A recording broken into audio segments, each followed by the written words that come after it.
Meu nome é Tainá, sou professora, nasci em Santo André. Eu fui vítima de pedofilia e foi aonde começou todo o meu trauma, todos os meus medos, impactou muito na minha vida, no meu crescimento. Quando eu tinha 8 anos de idade, o meu tio, que já falecido, tentou abusar de mim. E isso foi uma coisa que marcou a minha infância, porque eu gostava desse meu tio e num momento que ficamos sozinhos, ele tentou tocar em mim. Pegou no colo, ele levantou minha saia,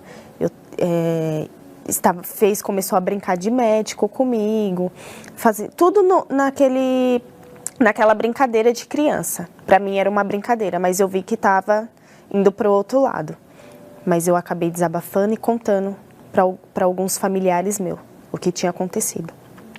O que me deixou mais triste é que pessoas da minha família falaram que era mentira da minha parte. Que isso não tinha acontecido, era impossível ter acontecido isso. Então, só que os meus pais acreditaram em mim. Eu fiquei uma criança calada, eu tinha medo de tomar banho sozinha, eu tinha medo de dormir sozinha, de ficar sozinha. Então, eles viram meu comportamento como mudou. Era uma revolta que eu comecei a querer aparecer. Então, eu coloquei piercing, eu falava palavrões, e aí eu usava roupas curtas, eu colocava cabelo, colocava cílios, colocava unha, queria aparecer, totalmente montada. Tive um relacionamento e nesse relacionamento foi muito abusivo, era ciúmes das duas partes. Eu era dominada pelo meu coração, mesmo sendo traída, agredida, eu queria aquela relação, eu lutava, eu era obcecada, precisava ter ele e eu não aceitava perder. Então eu aceitava as traições. Numa dessas traições eu fui humilhada, envergonhada, que além de ter sido traída, ainda foi publicada a traição nas redes sociais. Então não só eu bastava saber da traição, mas sim todas as pessoas das redes sociais tinham que saber. Eu dei o basta no relacionamento e foi onde eu comecei um relacionamento com a depressão. E depois que minha filha nasceu, após uma semana, eu me vi depressiva, mas é aquela depressão que eu tinha crise de ansiedade, eu tinha medo, pavor. Eu ouvia uma voz para me matar ela e depois me matar. Eu vi uma voz, porque quando ela era bebê, eu esquentava água para colocar na banheira para dar banho. E quando eu esquentava essa água, eu já ouvia essa voz, vinha essa voz. Joga essa água quente na sua filha e depois você se mata. Cheguei em 2 psicólogas. Uma me diagnosticou com depressão e a outra me diagnosticou com síndrome do pânico. E uma delas me encaminhou para o psiquiatra. E foi aonde entrou a medicação. Só que a medicação não tirava a depressão, não tirava a ansiedade, não tirava o síndrome do pânico, nada.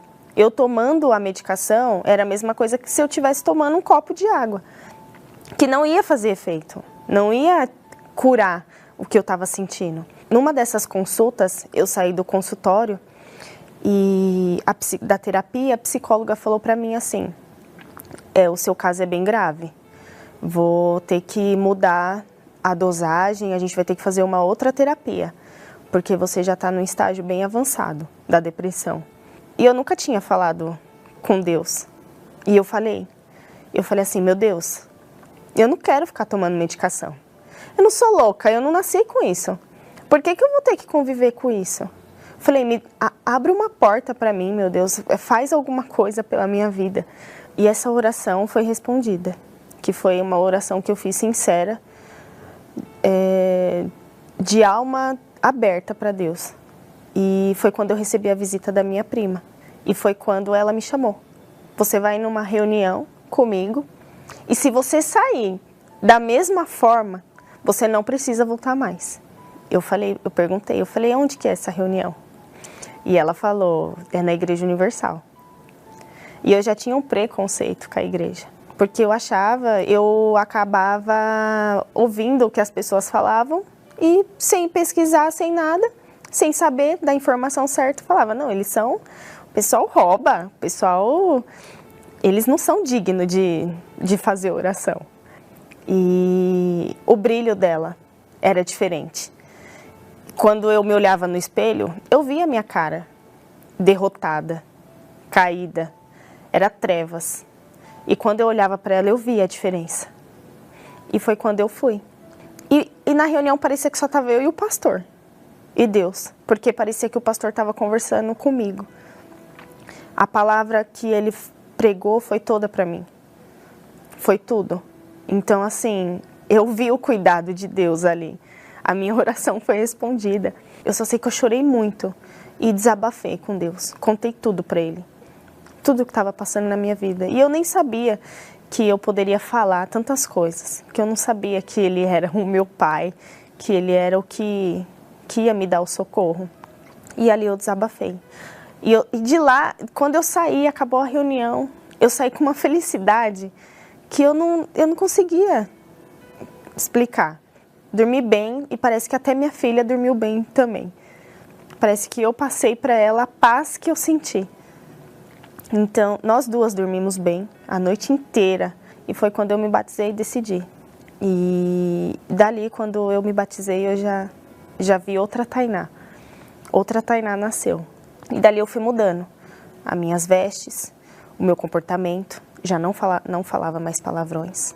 Então eu perdoei o meu tio mesmo falecido, eu perdoei até mesmo as traições, eu perdoei tudo que foi passado e principalmente eu pedi perdão, eu reconheci que eu precisava pedir perdão também, então eu pedi perdão para todas as pessoas que eu magoei e o perdão foi algo libertador, depois do perdão parece que as coisas ficaram mais claras, ficou mais abrangente o caminho. E fui curada da depressão, frequentando as reuniões.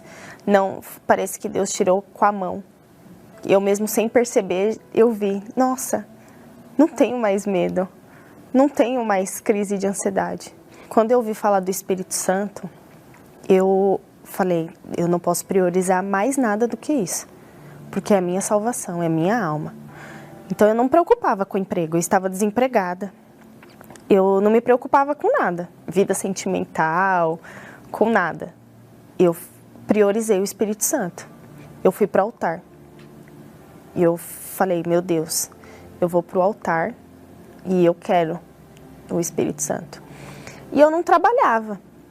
Eu falei assim, eu vou para o altar mesmo sem trabalhar, porque o Senhor é comigo. E eu me lembro até hoje que eu era muito apegada com o meu cabelo. Eu tinha um cabelo enorme e eu não cortava por nada. Eu queria deixar ele grande, eu queria cuidar. Eu me via pela beleza, gostava do meu cabelo, era apegada. E foi quando numa dessas orações Deus mostrou para mim o que Ele queria. Ele falou assim, se você quer tanto, corta o seu cabelo e me dá no altar. E foi quando eu falei, o quê? Fiz assim, o meu cabelo, que eu gosto tanto. E foi aonde eu não pensei duas vezes. Eu cortei chorando, mas eu cortei ele muito curto e eu entreguei para Deus. Por mais que o valor dele não seria tão alto, mas o que me doeu foi maior e Deus viu. E depois de eu ter feito esse propósito com Deus, não passou um mês, eu fui batizada com o Espírito Santo. Foi algo, eu saí de casa decidida. Eu acordei mais cedo, eu falei, Deus, hoje eu vou receber o Espírito Santo. Eu falei que eu ia receber e eu estava decidida. E foi aonde parecia que estava só eu e o altar na igreja. Nem a voz do pastor eu consegui ouvir. E era nítido Deus dentro de mim, falando para mim, filha, tu estás salva, eu sou contigo. Foi uma experiência maravilhosa. Eu não senti tanta felicidade no parto da minha filha igual eu senti aquele dia. É uma felicidade que só quem recebe o Espírito Santo pode descrever. E eu me senti amada, valorizada.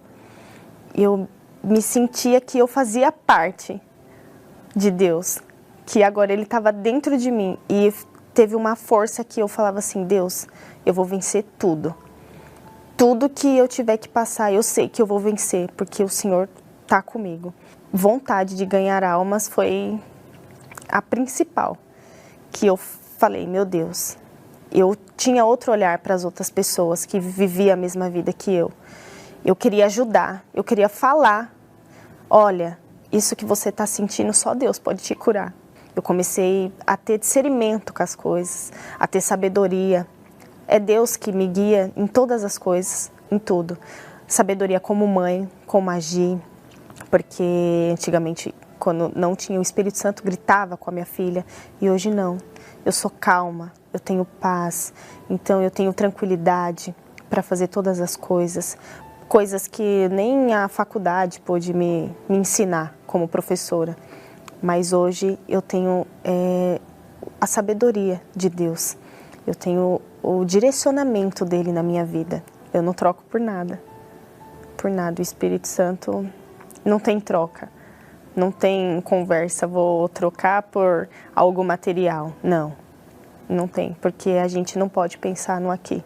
A gente tem que pensar no porvir e pensar nas almas, pensar no que a gente pode proporcionar para elas, a ajuda, o amor, o olhar é totalmente diferente. Então eu não troco o Espírito Santo por nada.